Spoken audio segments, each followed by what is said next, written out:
talk about what white supremacy and what happened last night for a moment, because when you were talking to reporters last night, you called white supremacy a myth. When someone asked you about Dylan Roof, you said you didn't know who that is. Have you looked up what happened in 2015? Yeah, look, I said this last night. Invidious racial discrimination is wrong no matter how it happens. But if a Washington Post reporter is asking me almost like a catechism, whatever question I said, I'm against invidious racial discrimination, whatever form it takes, but says, do you denounce white supremacy? It's incumbent on us for us to define what white supremacy is. I wrote my book, Woke Inc., and I've written about the detailed understanding of what the popular understanding of these terms have come to mean. Do you believe punctuality is a vestige of white supremacy, Dasha? Look, because if you don't, then you have a disagreement about many of the people who are defining that woman, that ultra leftist so-called reporter was so obviously out of her league in that interview. It was embarrassing. I mean, wait until you see this, gang. Her voice literally starts shaking, trying to keep up with Vivek's eviscerating her pathetic, mindless, ultra woke talking points. And as such, Vivek treats us all to an absolute masterclass on flipping the script on left-wing lunatic legacy media. We've also got some huge updates on DEI initiatives imploding all over the country. We're even treated to an epic smackdown by Elon Musk on Mark Cuban's ridiculously failed attempts at defending the absurdity of DEI activism in corporate America. Get ready, gang. Your brain power is about to explode. You're going to absolutely love this. Greetings, everyone. It is Live Stream Friday, the first Live Stream Friday of the new year, 2024. I am your host, Dr. Steve, your patron professor, here to help you think better so you can feel better in these crazy and turbulent times. So if you haven't already done so, you know what to do. Make sure to smack that bell on and subscribe button. We are live on both YouTube and Rumble. Unfortunately, as many of you know all too well by now, and as you will quickly find out if you try this, those of you who are on YouTube are super chats, by which you would normally send me your questions, which I answer during the broadcast. Those super chats have been disabled, and that is because the Grinches at Google have completely and totally demonetized this channel just in time for Christmas. Isn't that wonderful? Yes, this channel, as we speak, has been totally demonetized in big tech's ongoing effort to separate us, to disrupt our daily communications with one another, and to make us feel as if we're all alone and helpless. And yet, you, my dear friends, you have proven undaunted. You have stepped in. You've stepped into the gap. Thousands of you have come to our aid and support, and you have in turn stuck it to big tech overlords by making the courageous decision to bypass big tech and join our Insiders Club, where we have direct access to one another that can never, ever, ever be disrupted or thwarted by big tech overlords. And so today, you can still ask me your questions.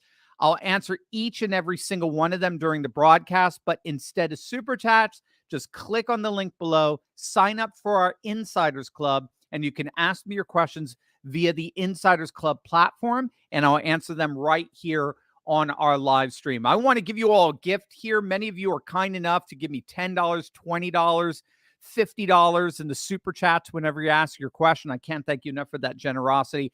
I'm gonna give back here. If you sign up for Insiders Club, you can ask me all the questions you want for $5. That's it. It's for a fraction of the cost. It's the least I can do to show my appreciation for you and what you've done for me here. So click on that link below right now. Join our Insiders Club. Send me your questions. It will be my honor to answer them during this live stream right here, right now. And as always, gang, seriously, from the bottom of my heart, I can't thank you enough for your support during this time, for you coming forward and carrying us through this.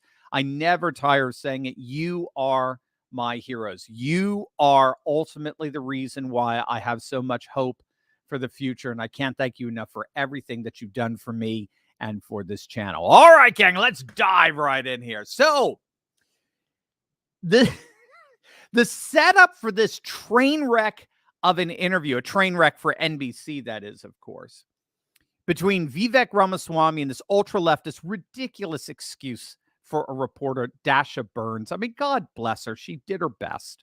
She did her best to uphold the woke narrative. She even started hyperventilate. You're going to love this. But the setup here is what Burns does is she attempts to follow up on a question that Vivek was asked previously, the day before, by Washington Post staff writer Meryl Cornfield, who's just, again, another ultra-left woke hack. And they're in Iowa, and Meryl Cornfield from the Washington Post asks Vivek whether he is going to publicly denounce, I kid you not, are you going to denounce white supremacism? I mean, of all the issues that voters care about right now, of all the things that face this completely wide open border, skyrocket inflation, recession on the horizon, right? I mean, with all the issues that we're facing today, this woke Washington Post staff writer asked Vivek, do you denounce white supremacy? And the very optics of the question were so absurd, as it is with this NBC reporter. A white woman, a privileged cosmopolitan white woman, demanding that a non-white man denounce white supremacy. I mean, that's absurd enough. But then again, keep in mind, these women don't even know what a woman actually is, right? So, of course, they're going to do something like this. And so here's the original question that Vivek was asked the day before. Check it out. White supremacy and white nationalism. I mean, who are you with? It's Washington Post. All right, so potato, okay. Of course, I condemn any form of vicious racial discrimination in this country. But I think that the presumption of your question is fundamentally based on a falsehood that really is the main form of racial discrimination we see in this country today. Institutionalized racism is institutionalized racial discrimination that we see that doesn't come from somehow discriminating against people on the basis of some tenet of white supremacy. It's based on affirmative action. It's based on actually discriminating against people on the color of their skin in a way that's actually institutionalized today. Was there a point in our history, at points in our prior national history, where there have been vicious forms of anti-black or anti-brown discrimination throughout this country after the Civil War and otherwise? Yes. But you're looking in the rearview mirror and using that to pose a question today that is so far removed from what the reality is in America today. This myth of white supremacy, the closest you can find is Jussie Smollett, where you all were actually, speaking of trust in the media, jumping up and down over some false narrative. The best way you're able to find your best instance of white supremacy was a guy who was actually paying his other fellow people to be actually staging something that didn't happen. And so stop picking on this farce of some figment that exists at some infinitesimally small fringe of the American public today to open our eyes to the actual real threats that we face. And I think that it's frankly questions and framings like that that has caused the American public to lose all trust in the mainstream media, I'm sorry to say, for good reason. Now, that was a brilliant answer. He was asked by this ultra-leftist Washington Post reporter if he denounced white supremacy, and Vivek pushed back. And this is really important. This is important whenever you and I are engaging with someone on the left, or frankly, in any disagreement for that matter. He pushed back by challenging the actual premise upon which the question was based. So this is something that's very, very important for us to always bear in mind. Every single question is based on an assumption. Every single question that we ask is based on an assumption. It's based on a premise that's assumed to be valid prior to the question. So for you New Testament fans, you'll notice when Christ is asked a question, he almost always responds with another question, right? Good master, what must I do to inherit eternal life? Why do you call me good? Only God is good, right? Are you calling me God, right? You see, Christ is always getting the questioner to open up within his own assumptions. And that's precisely what Vivek just did there. He brought to the surface the assumption behind the question. The assumption being that white supremacy is the dominant force in contemporary racial discrimination in our nation. White supremacy is the dominant force in contemporary racial discrimination. And Vivek explicitly tore that assumption to shreds. And he did it in two ways. Did you notice that? He challenged the notion itself by citing the reverse discrimination inherent in affirmative action and DEI programs that are systemically infused throughout our nation's institutions. That is precisely where even the Supreme Court has ruled. That is precisely where we are overtly seeing systemic racism, systemic efforts to discriminate against people on the basis of race. Okay, it's affirmative action, it's DEI, it's not white supremacy. So that's his first challenge of that premise. And then secondly, he shattered the assumption by pointing out that the single most touted example of white supremacy, shouted from the rooftops 24/7 by the legacy media, was the Justice Smollett race hoax. The single most touted example of white supremacy from the last 2 years, according to legacy media, was a blatant fraud.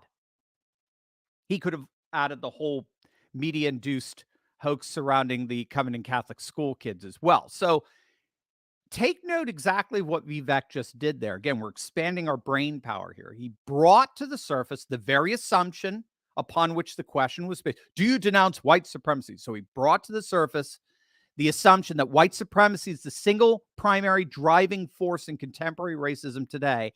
And then he dismantled that assumption by demonstrating that it's actually affirmative action DEI that's the primary means of systemic racial discrimination, and that this reporter's assumption about white supremacy was actually based largely on a hoax.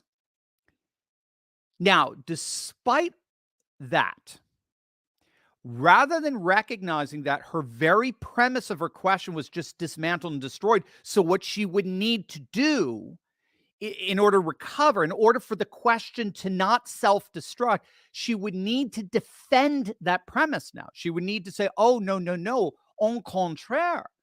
No, it's not DEI and affirmative action. No, we have evidence that white supremacy is the primary means of racial discrimination by A, B, C, and D, whatever it is, right? Rather than defend that premise, I kid you not, what this Washington Post reporter did, supposedly the guardian of democracy and truth, what she did is she re-asked the question. Check it out.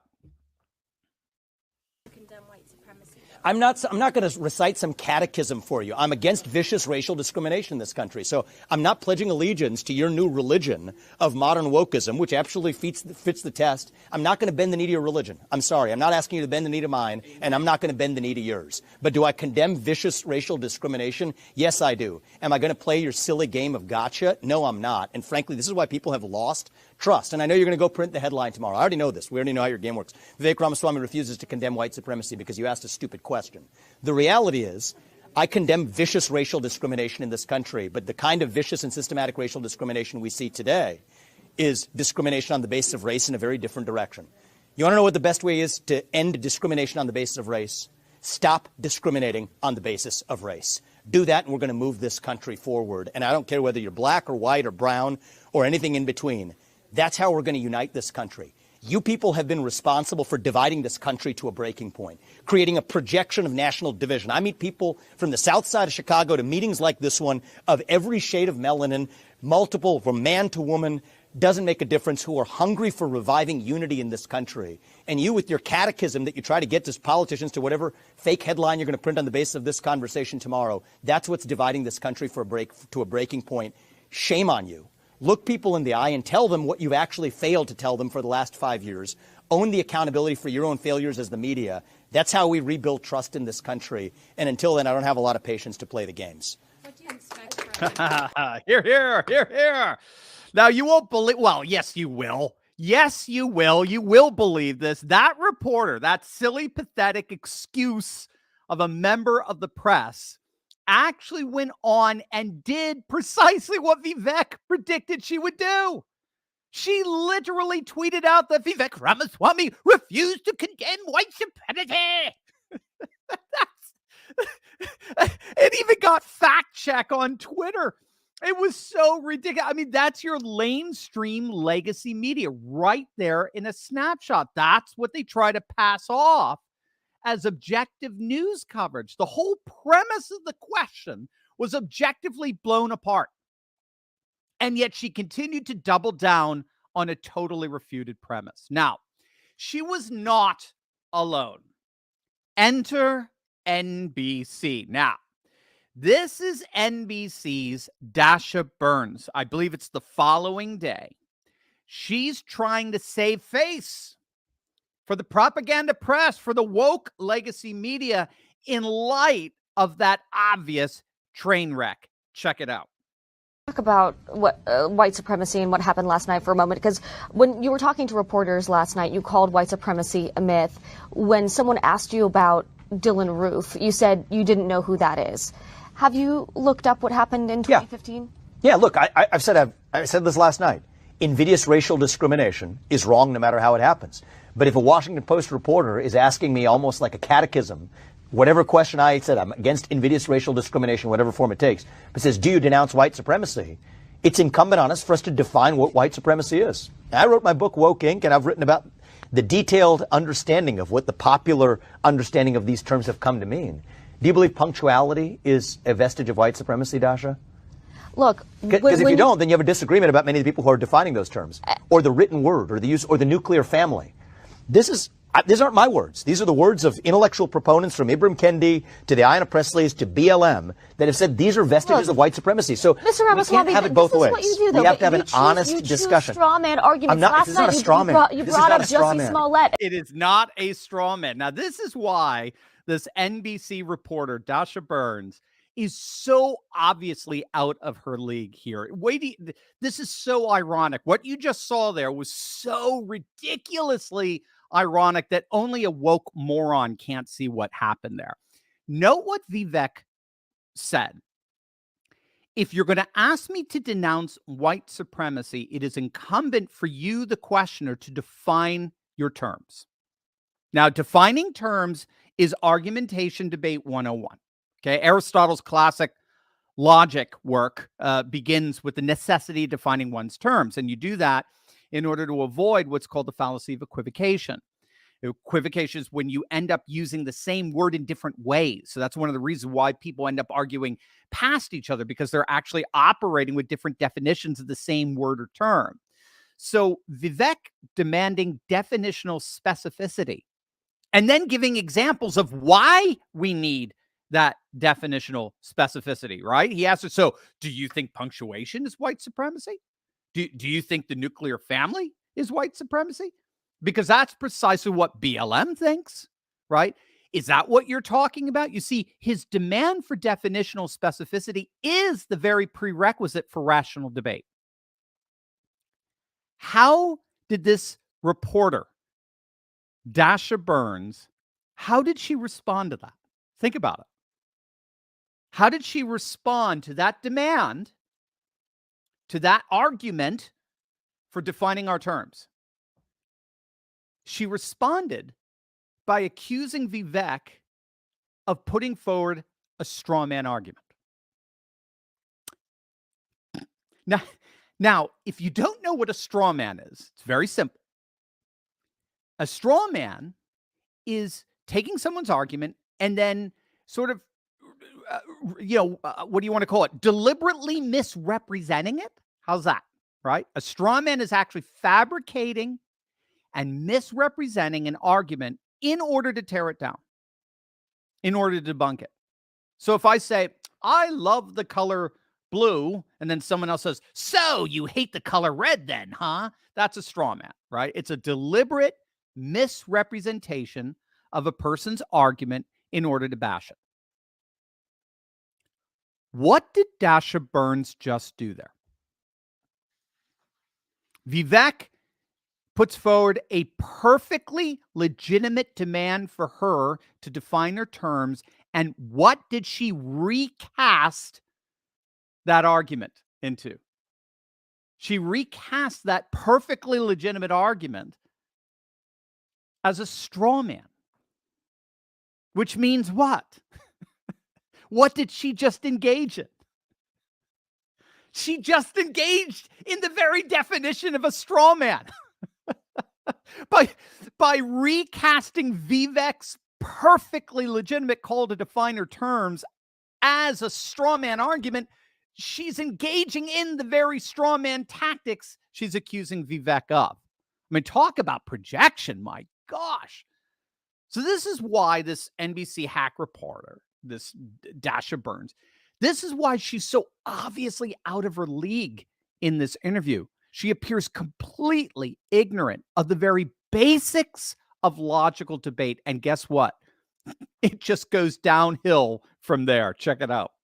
Best Jussie example Smollett of white was the hottest thing in supremacy. news in the back of a fake actual attack on him that we have to contend with. And yet you have examples like the federal law Buffalo enforcement's shooter data. in New York just in Cherry-picked. 2022. You have other but examples. you are also cherry picking when you bring up Jussie So Smollett. I'll look at all of the statistics. More black on black Absolutely. crime. If you really care about actual crime against black Americans, let's get to the root causes of it in the inner cities of this Look, country. the Anti-Defamation League tracked a 38% increase in white supremacist propaganda last Who's year. tracking that? The Anti-Defamation League. Yeah, the ADL, I don't think is a particularly credible source So when who they are have we its supposed to cherry-picked look information. to when we're talking about I would this? suggest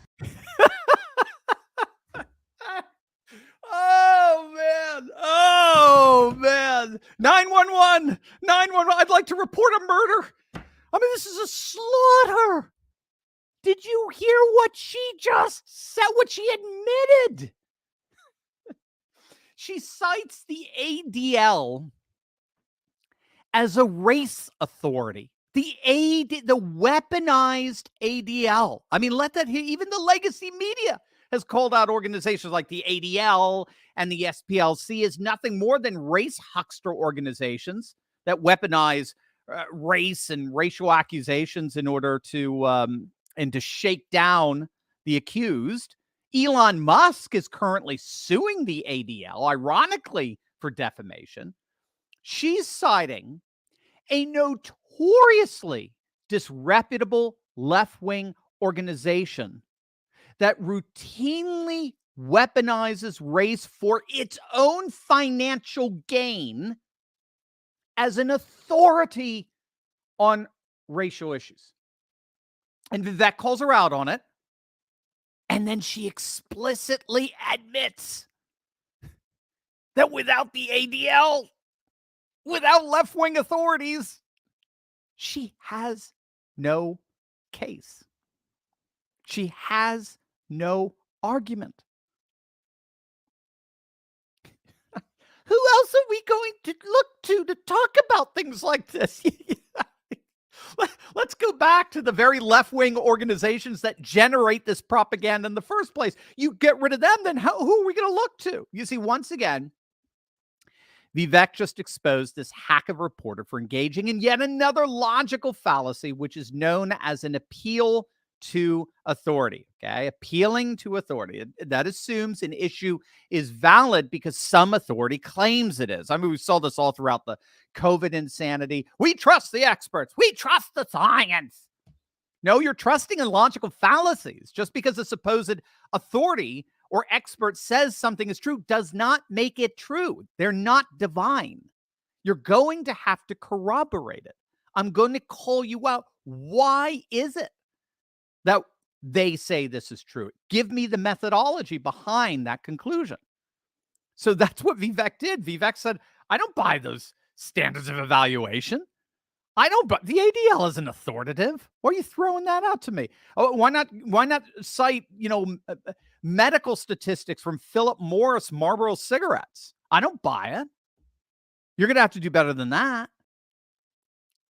And what does she have?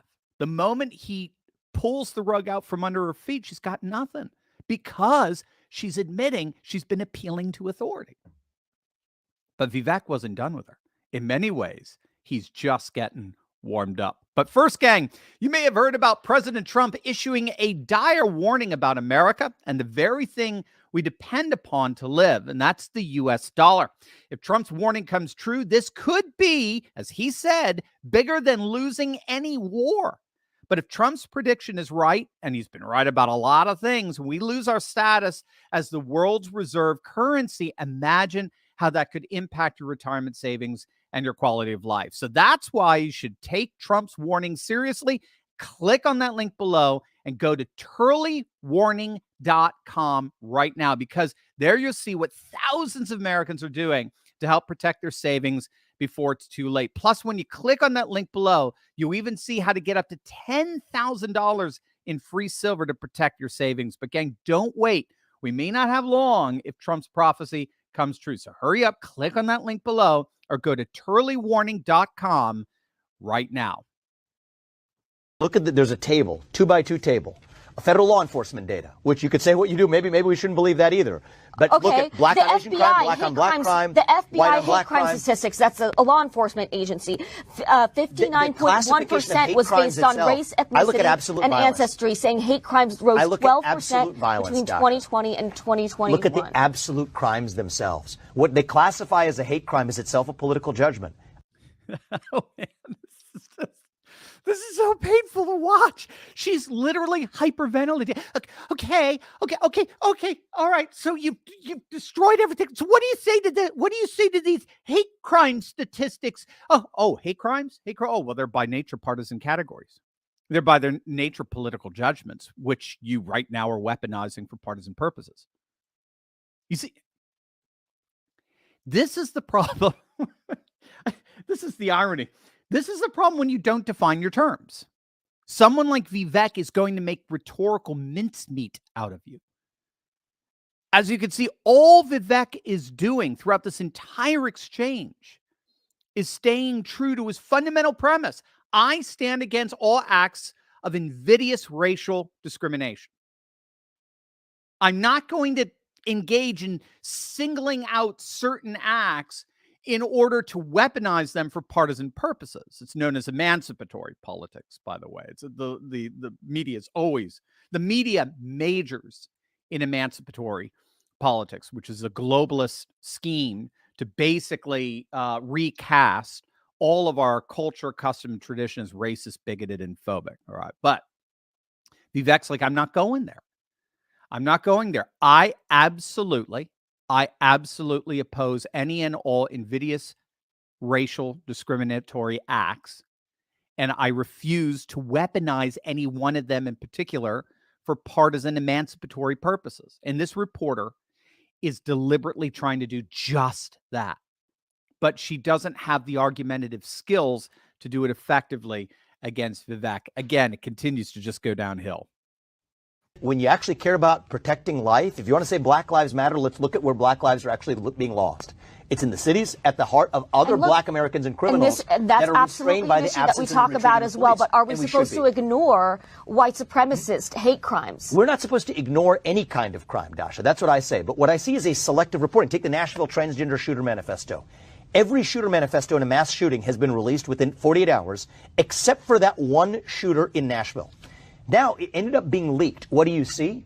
It wasn't a white supremacist. It was somebody that was actually making fun of using derogatory terms. I believe. Okay, so why are you okay talking about that manifesto and not talking about the manifesto from the 2015? I'm more than okay talking about both. But what I'm asking is, why is the mainstream media suppress that one? Why did the police suppress that one? Why was that the one shooter manifesto that of all of the mass shootings, every other shooter manifesto has been released? I'm focused on that one because that's the one that's been hidden from us. And it comes back to the point of my candidacy and the way I'm going to run this country. Trust the people with the truth. Again, brilliant. Once again, this reporter's just, she's so out of her league. There's Vivek just going, yep. And she's like, trying to keep up with him, trying to hyperventilate her way out of this mess that she's clearly made for herself rhetorically. Did you hear what she said in response to Vivek's pointing out the legacy media deliberately suppressing the Nashville trans shooters manifesto, while at the same time deliberately pushing every other shooters manifesto? Did you hear what she said to that? So why is it okay for you to talk about that manifesto and not the white supremacist ones? Because you and the media are hiding it. you talk about the white supremacist ones till you're blue in the face. You've hidden this one, and my campaign is asking why. And it goes back again to emancipatory politics, because trans people, in this case, are a protected class in this new woke caste system, and supposed white supremacists are now the evil monsters that have to be eradicated. And I don't buy that catechism. I don't buy that religion. I don't buy that new fundamentalism. You see, you in the media are deliberately suppressing this in order to fabricate a fraudulent, woke racial narrative. So Vivek is calling out, ironically, her own suppression. And then she tries to respond by accusing him of suppressing these other supposedly white supremacist shootings. Again, this is it's so clearly an act of projection. Whatever she hears him throwing back at her, turning the tables on, all she does is she just tries to, I'm rubber, you're glue, whatever, whatever you throw at me bounces off and sticks on you. She's just constantly trying to project what she is doing herself. And Vivek's like, look, I started this whole argument by saying I denounce all racial discriminatory acts. I'm more than fine talking about both. I stand against, let's see if we get this word again, all, A-L-L, all invidious acts of racial discrimination. But you, NBC, by evidence of you suppressing that manifesto, apparently stand against only some. That's the effing difference between you and me. I stand against all. You being woke, being an advocate of a racial caste system, you only stand against some. Your narrative. The reality is, right now, I think the media did not hold the police accountable. They would have been demanding that. Starting to gain traction with the black community, with Latino voters. Do not worry that your rhetoric is pushing them away. There are folks to the contrary. I think we're going to bring black people into this movement who are concerned about your rhetoric. Well, you know what? I'm concerned about their corruption. If you had somebody who actually one of a prominent black influencer the other day, what did she say? I've been black my whole life, and this man could actually unify this country, in response to a long exchange I had with a black pastor who had an event here in Iowa, did challenge me with a hard question, asking me, are my views against affirmative action, how do those align with historical racial injustice? Affirmative action is a debate that is being had. If I may just finish this. If I may finish my point, Dasha. With racism, I think I will be better positioned. But you're denying that racism is a problem. I've never denied that racism is a problem. And if you listen to the response I gave to that black pastor, my whole point is racism has been a major problem for most of our national history. But we're getting close to the promised land that Martin Luther King envisioned. We're as darn close to it as we ever have been. And so what bothers the heck out of me is it's right when we're close to that promised land. Martin Luther King said it, I may not get there with you, and he didn't get there with us. But I think it desecrates the legacy of our civil rights movement, desecrates the legacy of Martin Luther King, that right when we get closest to the point of having racial equality and gender equality and even opportunities for people of minorities of many types, are we perfect? No. But are we as close as we've ever been? Yes, we have. To then obsess over systemic racism, to then obsess over white guilt and otherwise, we're creating new waves of racism, Dasha, that we otherwise would have avoided right when we're closest to having achieved what even the proponents of the civil rights movement would have dreamed of. That's what bothers me. My exchange with that black pastor about a week or so ago, right here in Iowa, not far from where we are, it was in Indianola, not far from where we are in Des Moines, was that we're founded on the pursuit of a more perfect union. The pursuit of liberty, equality, and justice for all. And I reject this left-wing narrative that's creating more artificial division.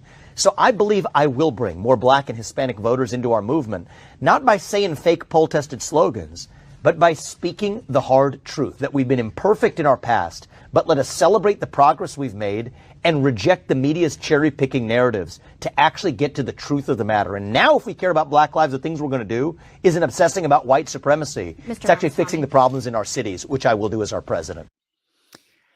Again, absolutely brilliant. And by the way, gang, if you want to ask me one of your questions, you notice that our super chats have been disabled because YouTube has demonetized our channel. So just click on the link below, join our Insiders Club, ask me all the questions you want on that platform. I'll answer it here.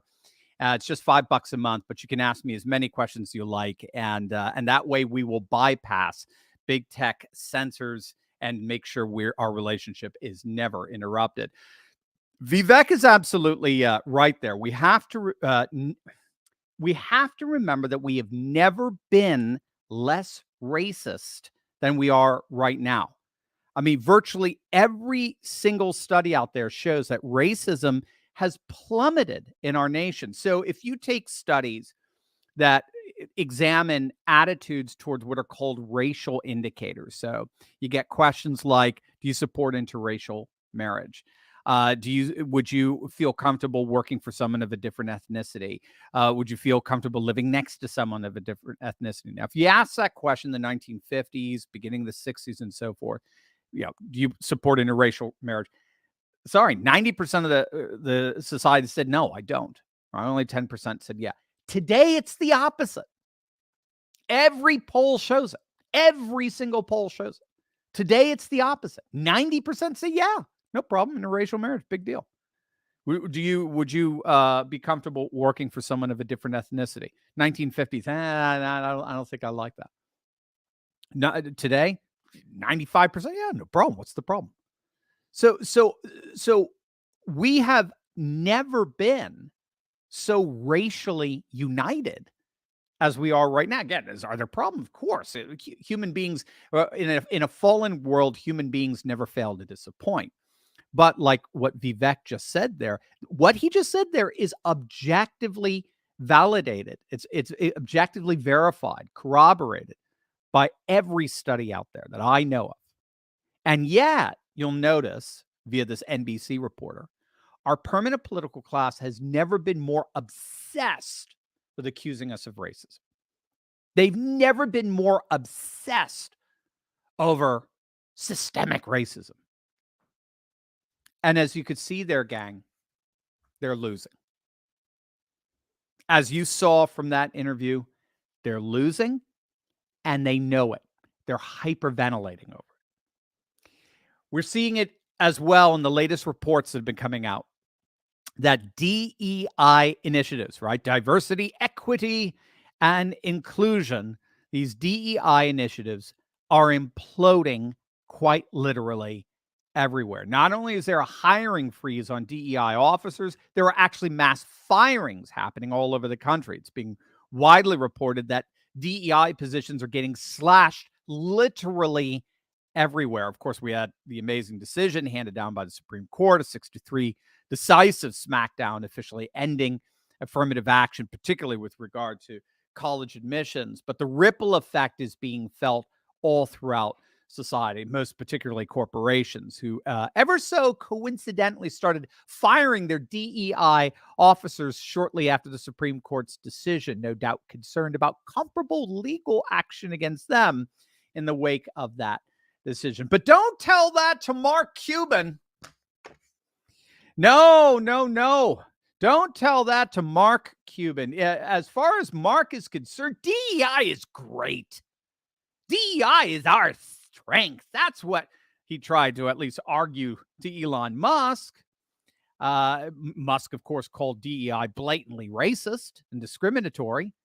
And so Mark Cuban tweeted out this whole pathetic multi-paragraph defense of diversity, equity, and inclusion that was so patently self-unaware. He owns the Mavericks, the NBA team, Dallas Mavericks.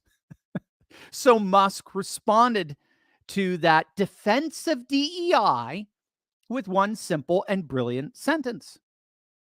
Cool. So when should we expect to see a short, white, Asian woman on the Mavs? That's right. Diversity is our strength. Diversity, equity is our strength. Inclusive is our strength. That's all DEI. Okay, great, Mark. Great. So when are the Asian women going to be joining the Mavs? That's her strength, isn't it? Gang, that's called game, set, match. Again, Cuban is just so out of his league here. I mean,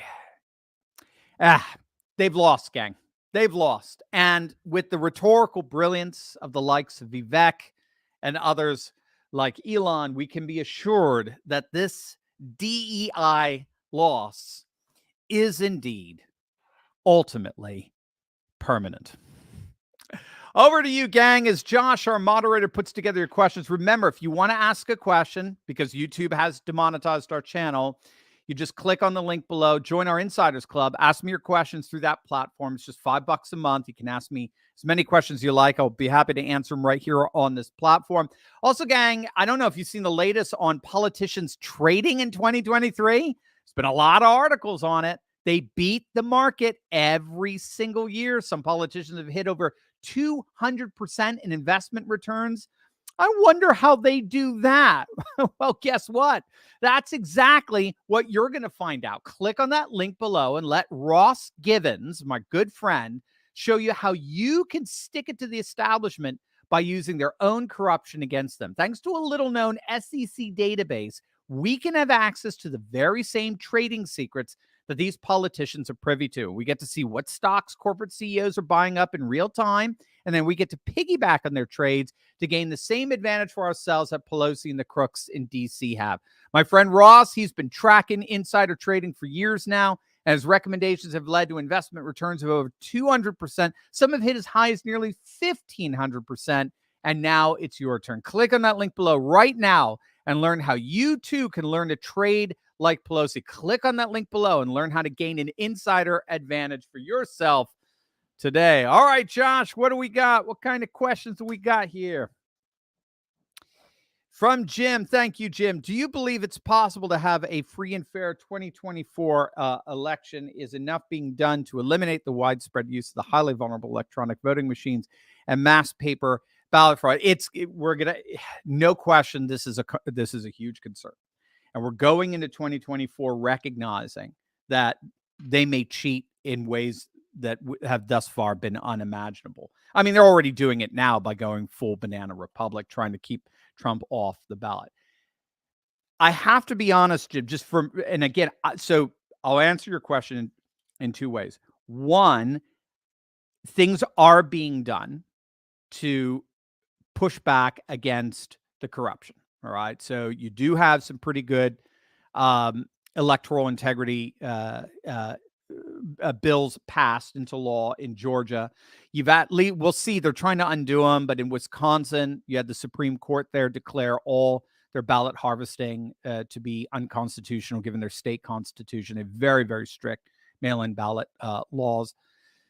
So have things been done? Yes. I mean, we're seeing that especially with Fulton County. If I recall, no, it's Coffee County. In Georgia, where they do have evidence that electronic voting was tampered with in, if I recall, in 2020, or it might have even been 2016. It was actually, ironically, a Democrat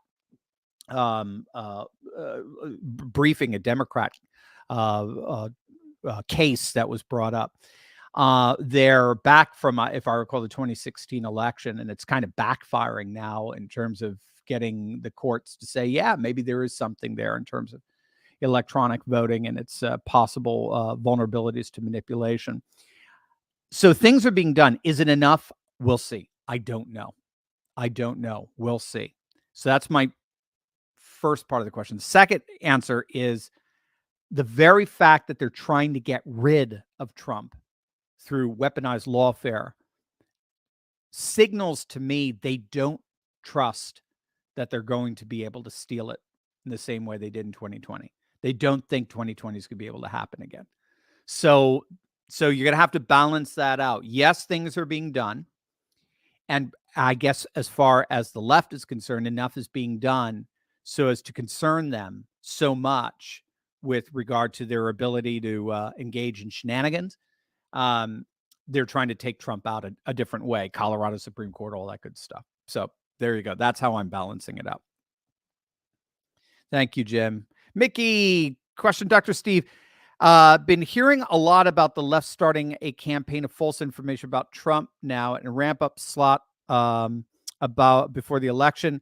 Also hearing the left will attempt to steal the election again. Anything that you can do to keep Trump out of office. If we don't watch out and start catching this steal, old Sleepy Joe will be back in the White House. Couldn't agree with you more. Again, we're going to have to be more diligent this year than ever before. I mean, again, 2016 shocked them. To this day, they cannot believe Trump pulled that off. They thought Hillary was a guarantee. They didn't have to do anything. So 2020, they made sure Trump didn't win. I mean, Time Magazine admitted that. Time Magazine ran a whole spread on how big tech and the deep state, three-letter agencies all work together with bureaucrats to make sure the legacy media to make sure that Trump didn't win. Right, Zuckerberg, you name Zuckerbucks, all you name it. I mean, it was a deliberate, orchestrated attempt to make sure Trump didn't win. They were like, "Thank God, because he's such a threat to democracy." So again, there's their projection, right? So they're gonna pull out all the stops in 2024 like never before. But again, the very fact that they're trying to take Trump out this way tells me they don't think they can do it at the ballot box. And if his polls continue to go up the way they've been going up, he'll be way beyond the margin of fraud in that sense. Charles, I can only listen on my phone because I cannot find the link on my computer to watch the live stream. Please help.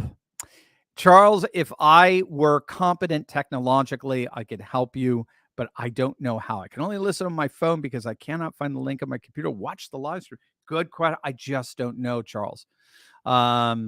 If you're a member of the Insiders Club, which you are, obviously, if you're check in with the Insiders tech address. I know there's usually in our emails they'll have that, and they'll be able to hopefully walk you through any of the tech issues you're having.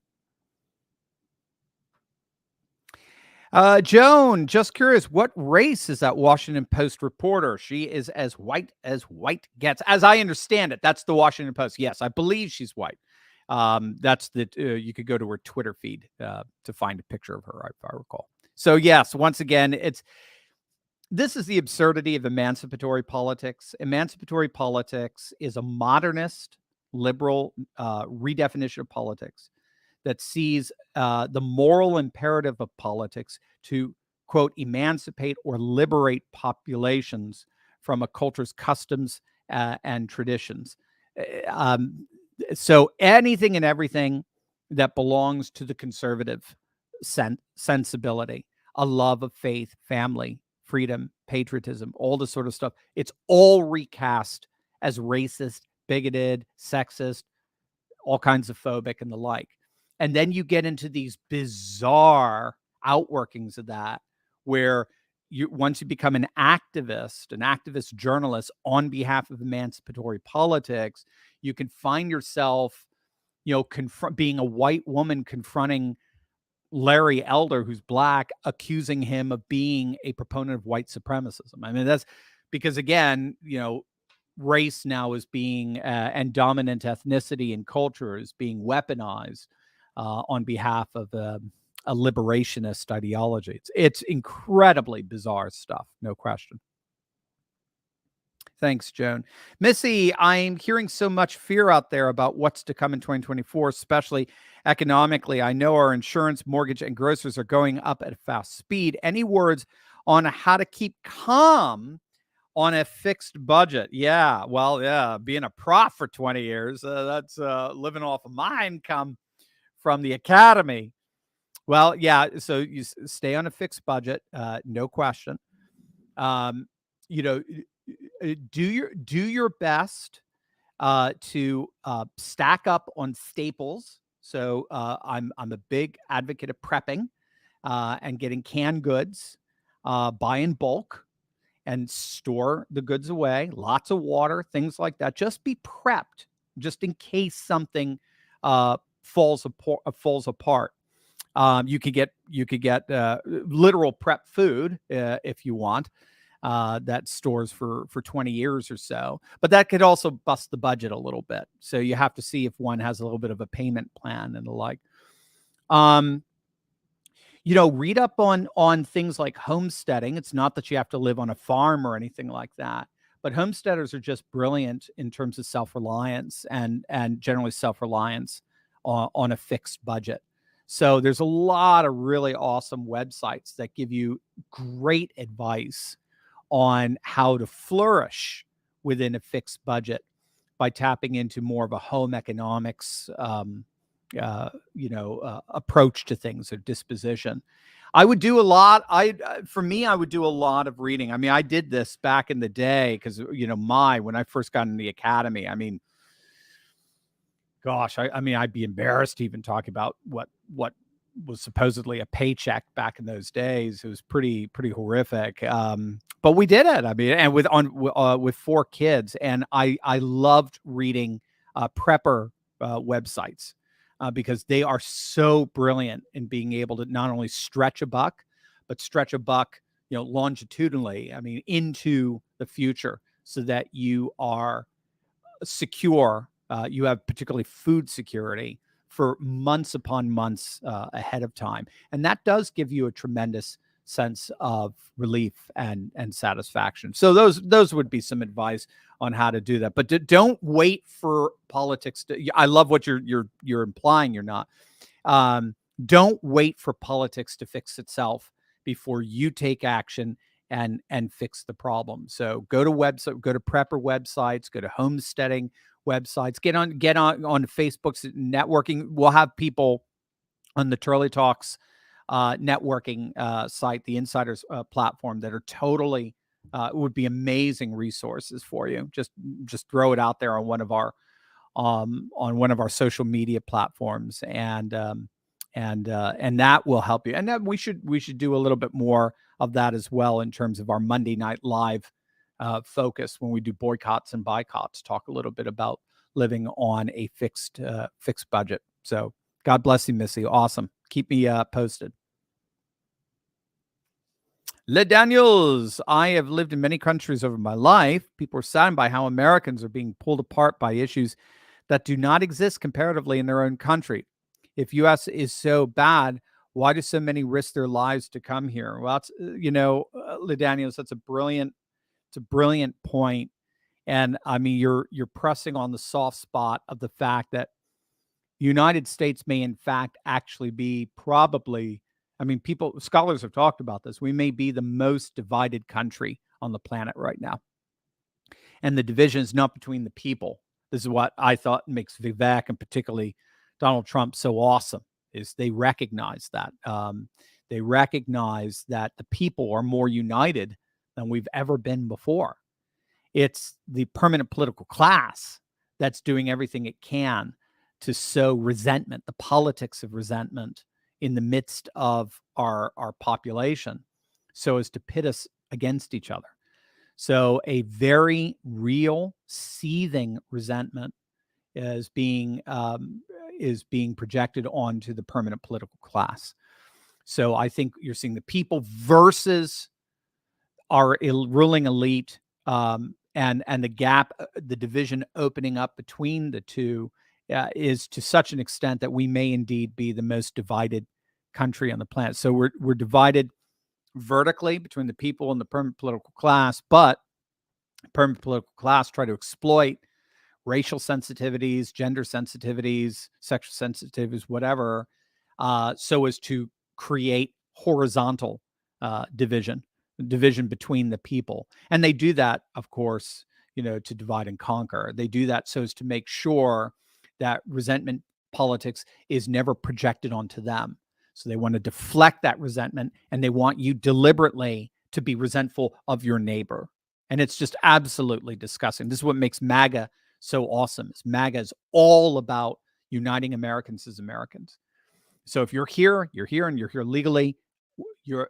Trump is 100% by your side. You've got Trump in your corner.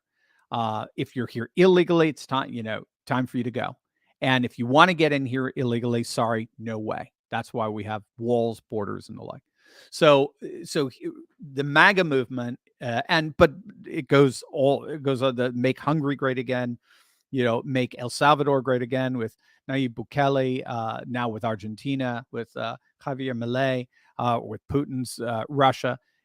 If you belong to our nation, I am here to protect you. The government is here to protect you. We are not going to accuse one group as being of Americans as being bad and this other group as being good, oppressor versus oppressed, and the like. We're not going to look at all the acts of racism and then we're going to single out this white supremacism as particularly, insidious. We're as Vivek said, we're going to try to combat racism. Period. The only racism that is demonstrable in our system right now is a top-down, ruling class infused DEI and affirmative action. So yeah, there you go. I think we're one of the most divided countries on the planet right now, and we have our left-wing ruling class to unfortunately thank for that. Thank you, LaDaniels. I'd love to hear all the different countries you've been to. David Jackson, how do you go about cleaning out a corrupt judicial system by using that same corrupt judicial system? Or how else could it be done? Yeah, so we've seen something akin to this. We've seen it in Russia. We've seen it in Poland. We're seeing it with the Knesset in Israel. And every time it happens, the corrupt liberal elite scream and cry, democracy, democracy. When in point of fact, these judges and the court system just does the bidding of the ruling elite. There has to be, it just seems to me there has to be an absolute overhaul of the judicial system. The way the Knesset did it in Israel is they just changed the rules. I mean, remember, Israel's constitution is very young, and so it's still, in a sense, a kind of work in progress. But they had a Supreme Court that would choose themselves. They chose their own successors. So, Ruth Bader Ginsburg would have chosen her own successor. And the way, and liberals champion that because, oh, look at that, the separation between, the powers between the courts and the Knesset and so forth. And the Knesset's incredibly conservative right now, very right wing. Left wing doesn't even exist. And yet they have constant left wing liberal woke nonsense forced upon them by the Supreme Court. So they reined it in and said, no, from now on, Supreme Court members are going to have to get appointed by the Knesset. And so they had to fundamentally change the way the structure of their courts are. Same with Poland. The Law and Justice Party did the same thing in Poland. Will the judges become naturally more reflective of the conservative culture? Absolutely. And amen to that. Absolutely. The law is not above culture. The claim that the law is above culture is itself a cultural statement. Not all cultures would say that. A very particular culture with a very particular history and philosophical tradition would say that. Right. So it's self-defeating. So no, you're right. I think we're going to have to rethink how we do law. I think so much. Well, I've heard it said so much of our law has been replaced by legalism, and legalism is what's known as positivist law or positivist legalism. It's the notion that judges and institutions actually create law, as opposed to natural law, which our founding fathers adhere to, which is the notion that all of our law traditions need to be reflective. Law fundamentally is discovered, it's revealed, and that's through reason and also through religious tradition. And so our laws should reflect that history of rational religious tradition. They're not opposed. Reason and religion are not opposed to each other in natural law. It just doesn't work. Now, again, it's not the church making it right. It's not established religion, but religion itself, wisdom, virtue traditions are an intrinsic part of the natural law tradition, which all of our founding fathers adhere to. In the 19th and 20th century, we moved into the realm of positivist law, where the law is now a legal system set and created by professionals, a class of jurists who have no natural law allegiances whatsoever. They just create the law. And then the blowback to that is now, of course, they create the law for their own benefit. They create the law and they end up standing above the law. The law is always created in such a way that benefits them. Whereas natural law, everyone's under the law, equally so. That's at least the theory. That's the idea. So we're going to have to change that. It seems to me at the level of the law schools. Let's start with Harvard. We're going to have to start bringing in legal experts in natural law who are real true believers to bring back that tradition. But then that's going to require red states and Republicans to provide some political muscle and oust Claudine Gay faculty all across the universities within their jurisdictions. Seems to me that would be what we would need to do. Thank you, David. And thank you, gang. If you're just joining us, if you're trying to ask a question via Super Chats, you'll see they're disabled. We've been totally demonetized by YouTube. So all you have to do is just click on the link below. Join our Insiders Club. That's where these questions are coming from. Join our Insiders Club. We've got thousands of patrons from all over the world that you're going to love networking with. We network live together every Monday night. Join it there, and I'll just ask your question through there. Just put, I forgot to mention this, just put in capital letters question, and that way it's easier for our moderator to find it.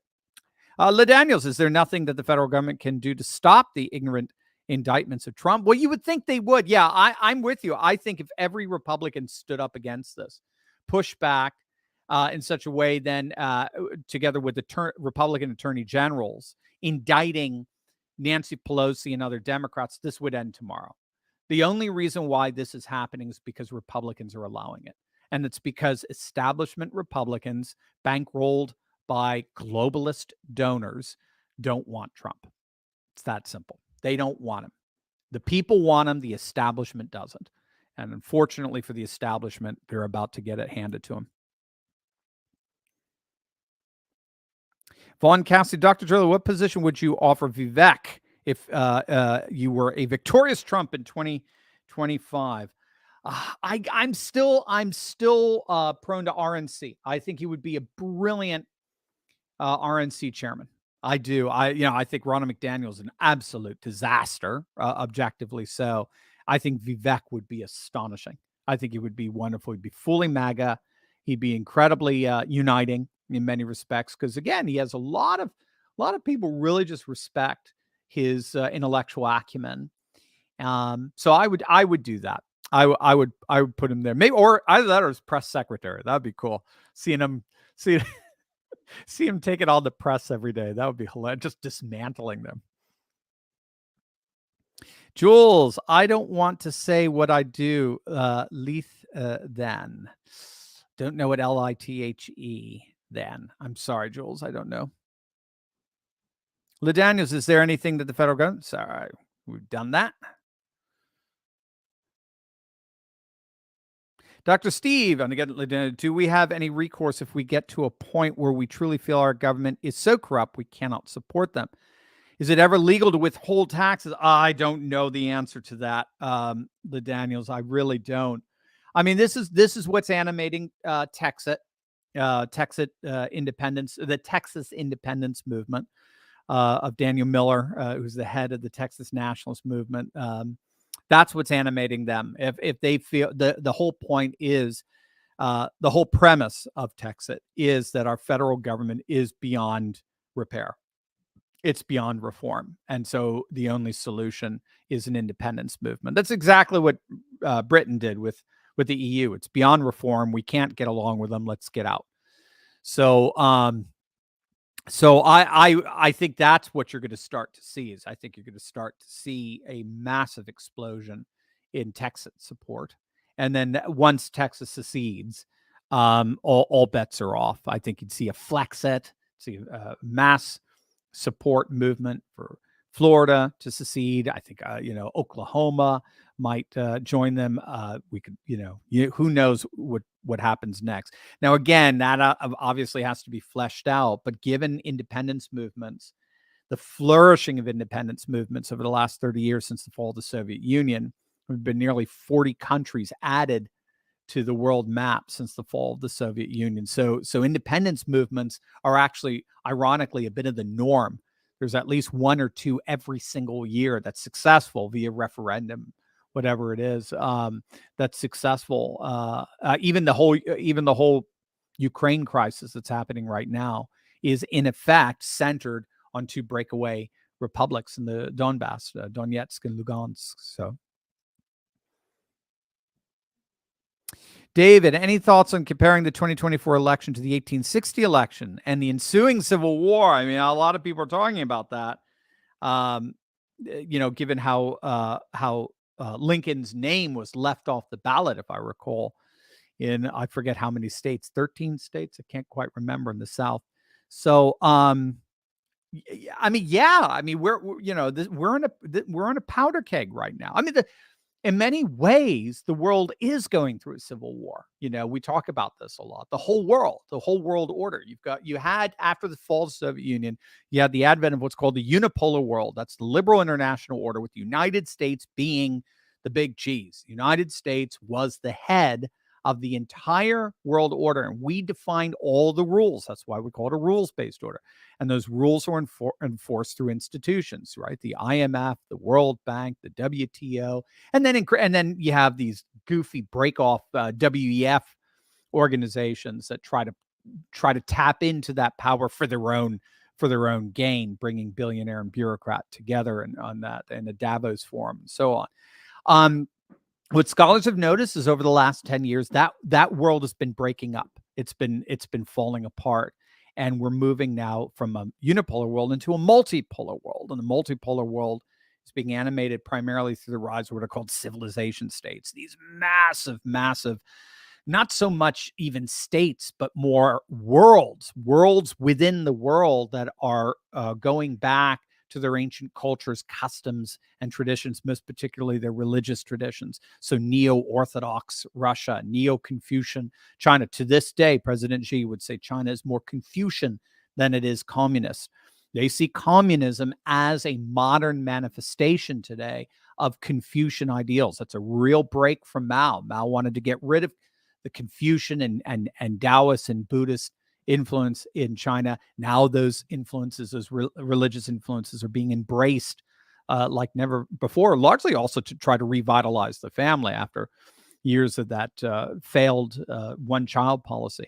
We're seeing it with the rise of Hindu nationalist India, 1.3, 1.4 billion people. We're seeing it with neo-Ottoman Turkey, with the Shiite Islamic Republic of Iran. We're seeing it with the Sunni Republic of Kingdom of Saudi Arabia. Everywhere we look, the world is returning to religion. It's returning to tradition. It's returning to culture and custom. And then you get a BRICS plus G20 alternative, the BRICS plus, now with originally Brazil and Russia, India, China, South Africa, and now they're with the addition of Ethiopia and Egypt and the Emirates and Saudi Arabia and Iran. Now you're talking about 50-60% of the world's economy coming under their umbrella, and they're not united by a common political liberal democracy commitment like, say, the G7 is. They are united by a common commitment to the civilization state. Civilizations now are redefining the world order, and Washington hates it. And the demons in Davos hates it, and the bullies in Brussels hate it, and they're doing everything they can to push back against the emergence of this new multipolar civilizational world order. That's what Ukraine is all about. I've been arguing this for nearly 2 years now. That is what Ukraine is all about. It's all about the attempt to save the liberal unipolar political order governed from Washington, D.C. And the rest of the world, 85% of the world's population says, no more. We don't want it. So there is a clash. There is a civil war that's happening here. So the civil war that's happening inside our borders, I would say, is reflective of that larger civil war. We patriots no longer want to live under a globalist political elite. We are done living under a political elite that loves open borders, that loves shipping our manufacturing and industry jobs overseas, that loves to destroy our cultures, customs, and traditions as bigoted, racist, and all kinds of phobic. We are no longer going to be under this unipolar, globalist, liberal regime anymore. We've had it. We are not that. We are moving into a new nationalist, populist, traditionalist age, and we're clashing just the way the rest of the world is clashing with Washington, D.C. That's why if you put Trump in, you're going to see this I think you're going to see this multipolar world flourish like never before, because he gets it. MAGA is inherently civilizationalist. MAGA is inherently a civilizationalist movement. It's not interested in taking over the world. It's interested in guarding our own borders, our own customs, our own traditions. That's the key. So yeah, it's scary stuff. It's not just the United States that's on a powder keg. I think the world is on a powder keg, because there is a massive clash between two fundamentally different world orders. Thank you, David. Brilliant. Mr. T. Dr. T and Mr. T. I realize you're not a financial expert, but you can underscore that. But what happens to other currencies? The Canadian dollar, the U.S. ends as the world currency. That's a good question, because a lot of them are tied to the U.S. dollar, and I'm going to have to do the research on that. How does that affect other currencies? It obviously does, because they're all interacting with each other, and they're interdependent. But with the U.S. dollar is fundamental. So I'd have to look into that. I don't know the answer to that question, Mr. T. I have to look into that. Jules, question. Steve, this bullshit with the judiciary is not new. I saw it in a divorce, which began in 1997 and in 2022. They played mind games with the children. It's all about the $750,000 that I was charged. Dang. Blagojevich actually stepped in, and boom. Is it Blagojevich? Is that the former Chicago mayor? Actually stepped in, boom. That's when he sold Obama's seat. That's right. Okay, good. I now believe that Blagojevich is innocent. Obama era began this woke crap. The legal system against Blagojevich negate B went after the judges for the children court horrors. All right. Yes, Jules. Well, I think you're right. Wokeness did seem to start with Obama. Many scholars trace wokeness, the beginning of wokeness, with Trayvon Martin. So what year was that? 2011, 2012? I forget. Because that's the first time you saw this phrase. Do you remember white Hispanic? For the I'm forgetting now the perpetrator there, the defender defending his life, Zimmerman, right? Yeah, that's the first time you see this phrase white Hispanic, and the argument for these scholars, and I could give you the sources for this because there's a particular article that's very good on this. The argument is that after the election of Obama, these race hucksters didn't know what to do anymore. I mean, because now you've got your first black president, right? We're a post-racial society now. Peace, love, harmony. Isn't this great? I mean, that's how he was campaigning. I remember somebody I had a coffee with, a huge Obama supporter in 2008, and he was trying to convince me that Obama was post-racial. Obama being half black, half white is the symbol of unifying our country. Ironic, right? But no, there's, like we talked about with the ADL or the SPLC, there's too much money that's made. It's an industry in grievance politics. So they needed to find a new grievance. And Trayvon Martin seemed to be the perfect example for it. Not perfect, sorry. A semi-perfect example in that Zimmerman apparently was like half white, right? He's Peruvian and the other half is Caucasian, I forget. So they called him a white Hispanic in order to push the very narrative that Vivek pushed back against, is that white supremacy is somehow an insidious problem, the key dynamic animating modern racism today. So it did seem to start there, and then it just went on steroids with George Floyd, Michael Brown before that, but then George Floyd in 2020. That was it. That was its apex. And that's when you start to see the DEI programs explode across the country in corporations. And that's, enough said there. So, no, I'm with you. I think judiciary itself is incredibly problematic, precisely because of what's known as positivist law or legal positivism, and it is this notion that law in the end is simply the plaything of professionals, and so-called jurist experts, legal experts, who are themselves accountable to no one. Terry, if Vivek is so MAGA, then why is he running against Trump? I don't trust. You're not alone, Terry. You're not alone. You're not alone. And I'm with you. I kind of have a little bit, I'm just giving the devil's due in terms of how brilliantly he slew the legacy media, not once but twice, and just these back-to-back interactions. I thought it'd be a very good masterclass for us in terms of harnessing our debate skills together. So no, I'm with you. I think he's, in the end, he's not running against Trump. He knows he's not going to win. I think he's auditioning. I do. I think this is an audition, and he knows this is a way of getting himself on top, as it were, above the cut.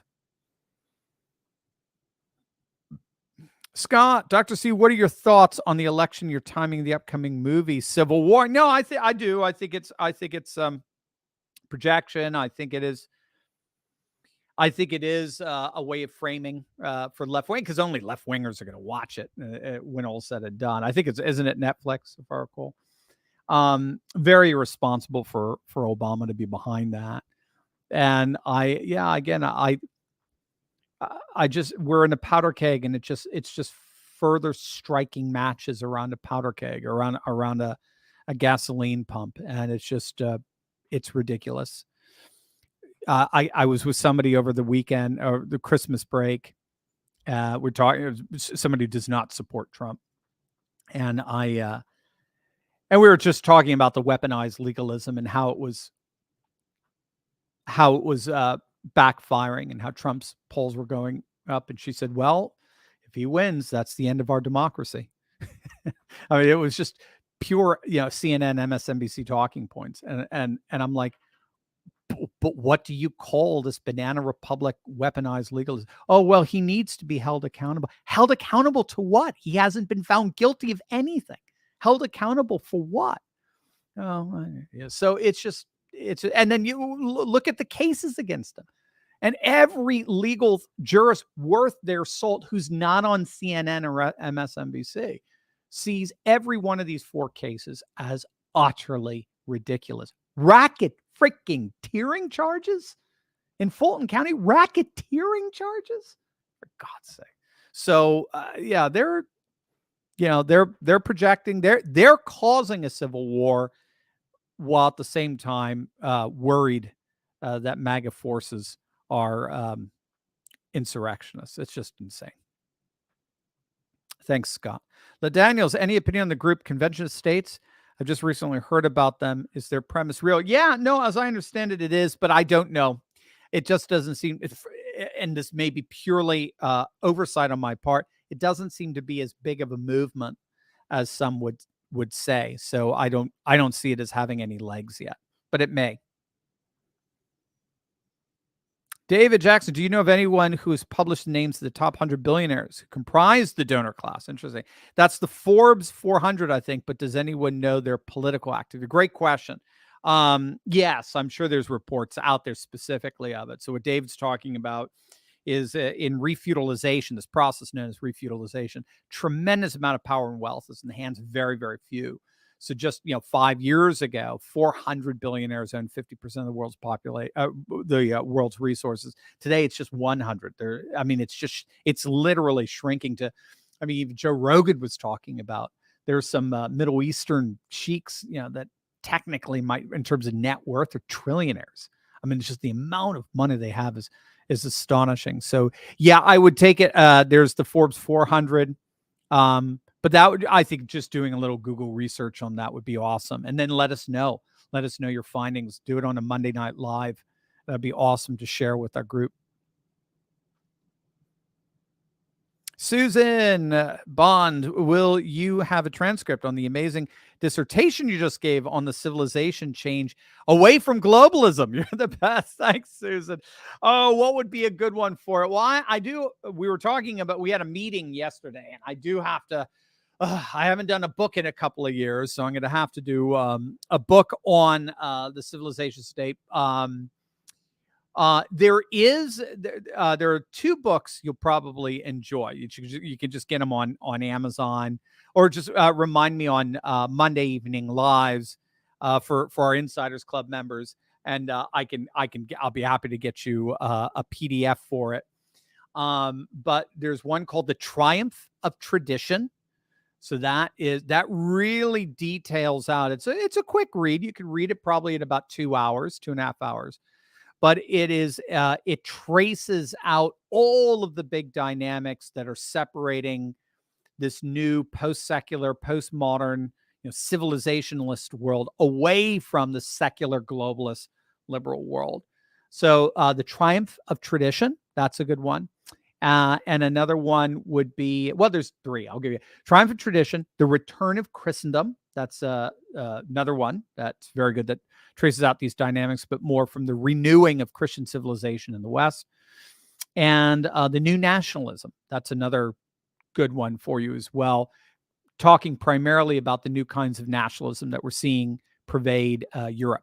So there you go. But the new civilizationalism that's happened since I finished writing those books in Russia and India, and actually I have a chapter, I think, in The New Nationalism on India and China and the like. That is for a book that is yet to be written.